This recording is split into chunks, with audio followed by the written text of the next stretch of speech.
There's been a lot of talk about identity lately, but how far does it go? And is it possible to be wrong? We went to the University of Washington to find out. Are you aware of the debate happening in Washington State around the ability to access bathrooms, locker rooms, spas based on gender identity and gender expression? I think people should be able to have access to the facility. I think bathrooms could and potentially should be gender neutral because there doesn't need to be a classification for differences. I think people definitely should have the ability to go into whichever locker room they want.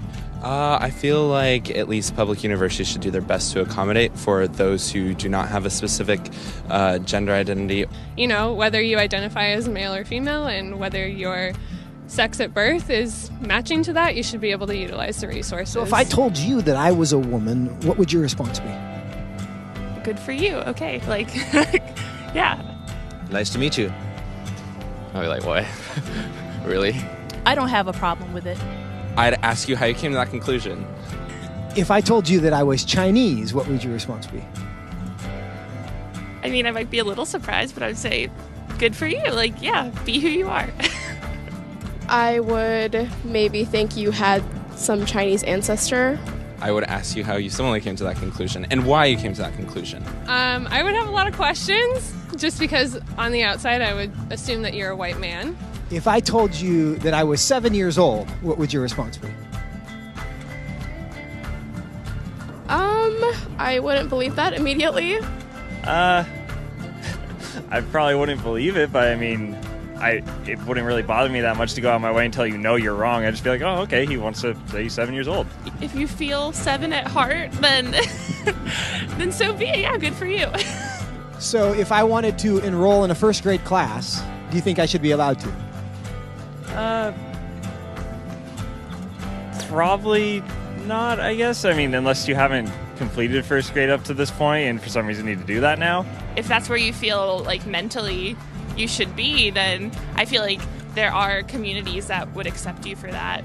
I would say so long as you're not hindering society and you're not causing harm to other people, I feel like that should be an okay thing. If I told you I'm 6 feet 5 inches, what would you say?